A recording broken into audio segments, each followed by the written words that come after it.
హామీలు ఇచ్చినాడు. అనేక హామీలు 6 గ్యారెంటీలు అని చెప్పి మొన్న ఎంపీ ఎన్నికల్లో ఇచ్చినాడు, గత ఎన్నికలకు ముందు ఇచ్చినాడు, రోజు సభలో కూడా ఇచ్చినాడు. ఎన్నో హామీలు ఇచ్చి ఈరోజు ఒక్కటి కూడా అమలు చేయడం. మొట్టమొదటిగా రుణమాఫీ అన్నారు. డిసెంబర్ 9 రుణమాఫీ మొత్తం కంప్లీట్ చేస్తా, మొట్టమొదటి సైన్ పెడతాను. డిసెంబర్ 9 పోయింది, మళ్ళీ ఆగస్టు 15 తారీఖు రోజు కంప్లీట్గా రైతులందరికీ రుణమాఫీ చేస్తా అని చెప్పినాడు. ఆగస్టు 15 తారీఖు చూస్తే 17,000 కోట్లు రుణమాఫీ చేసినాడు. టోటల్గా ఉన్నది 46,000 కోట్లు.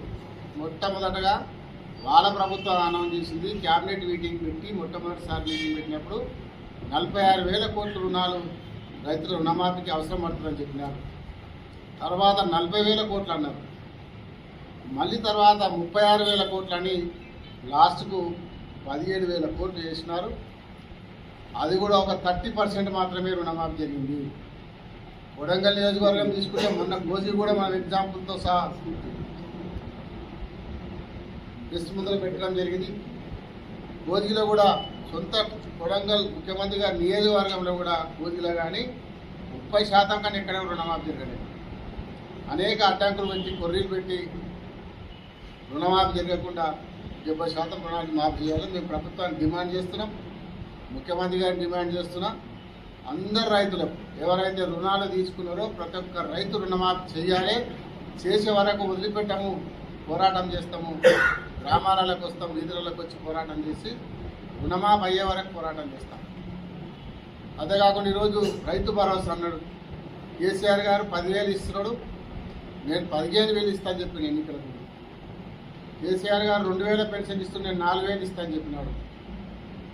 ఇక్కడ సోనియా గాంధీ, ప్రియాంక గాంధీ సభలో కోదిగిలు అనౌన్స్ చేసినాడు. కేసీఆర్ షాదీ ముబారక్ కళ్యాణ లక్ష్మికి 1,00,000 ఇస్తున్నాడు, 1,00,000తో పాటు తులం బంగారం ఇస్తామని చెప్పి ప్రియాంక గాంధీ గారు అనౌన్స్ చేసినారు ఇక్కడ కోదిగి సభ నుంచి.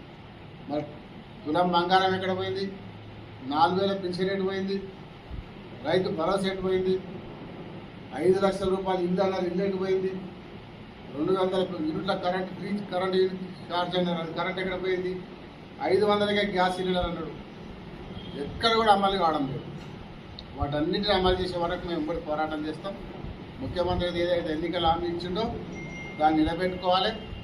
ఇచ్చిన హామీలన్నీ కూడా రైతు రుణమాఫీ కంప్లీట్ చేయాలి. రైతు భరోసా వానాకాలం సీజన్, పంట సీజన్ కూడా కంప్లీట్ అయిపోతూ ఉంది. ఇంకా 15 రోజుల లోపల ఇంతవరకు రైతు భరోసా చేయాలి.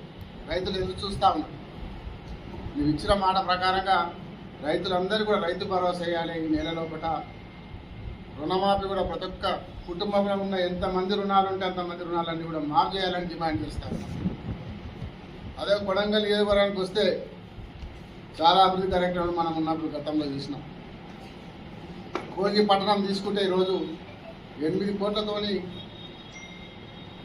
అక్కడ పహాడ్ దర్గా నుంచి ఏబీకే పంచనాల దాకా వాడిని రోడ్ శాంక్షన్ తీసుకొచ్చినాం. గతంలో కొన్ని పనులు చేసి మధ్యలోకి వదిలిపెడితే ఇప్పటి వరకు ఆ పనులు కూడా కంప్లీట్ కాదు, అంతకే పెట్టారు. 8 నెలలు 9 నెలలు అయితే ఈ ప్రభుత్వం వచ్చి నేను చేసిన పని కూడా కంప్లీట్ చేయలేకపోతున్నారు. గతంలో నేను 70 కోట్ల చెక్ డ్యామ్ తీసుకొచ్చాను. వాటికే పూజ చేసి కొబ్బరికాయ కొట్టి ఓపెన్ చేస్తాం తప్ప కొత్తగా ఏది శాంక్షన్ చేయలే, ఇంతవరకు మంజూరు చేస్తారు. మొన్న చూసినారు కోజిలో గ్రంథాలయం బిల్డింగ్. గతంలో రామకృష్ణ గారు గ్రంథాలయ చైర్మన్ ఉన్నప్పుడు 1,50,00,000 రూపాయలతో మంచి బ్రహ్మాండమైన బిల్డింగ్ కడితే దాన్ని ఓపెన్ చేసినారు.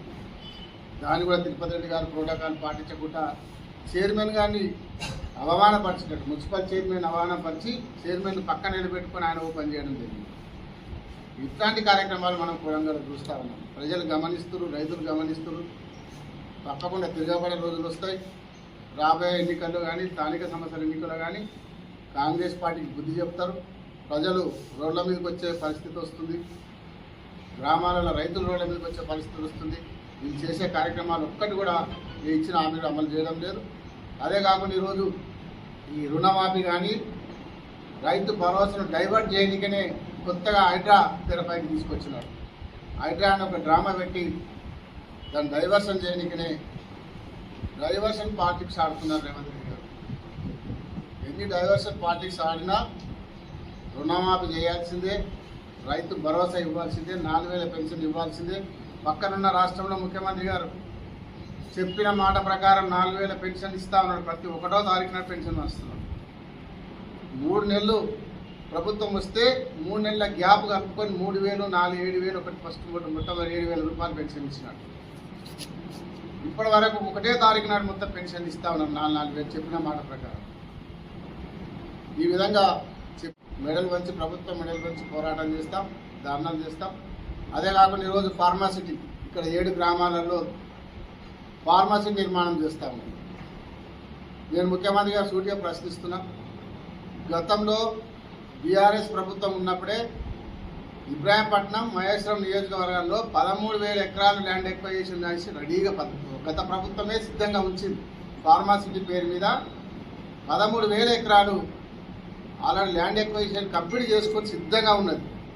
మరి ఆ 13,000 ఎకరాల ఫార్మాసిటీ వేయకుండా మీరు కొడంగల్ ఫార్మసీకి ఎందుకు చేస్తున్నారో దీనికి సమాధానం చెప్పాలి. అలా 13,000 ఎకరాలకు సొంత కంపెనీలు పెట్టుకుంటారా అక్కడ? అంటే కొడంగల్ ప్రజలు కానీ కొడంగల్ రైతులు కానీ అమాయకులు అనుకుంటున్నారా? పొల్యూషన్ ఉన్న కంపెనీ తీసుకొచ్చి ఇక్కడ మీరు కోజిలో పట్టణం పక్కకు మున్సిపాలిటీ పక్కకు వేస్తే గతంలో చూసినాం చాలా. మనం జడ్చర్ల చెరువు చూసినాం, పట్టణ చెరువులు చూసినాం.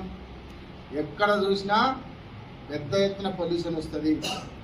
పశువులు కూడా గడ్డి వేయలేని పరిస్థితి వస్తుంది, పంటలు పండలేని పరిస్థితి వస్తుంది, ప్రజలు గ్రామాలలో తాగడానికి నీళ్లు లేని పరిస్థితి వస్తుంది.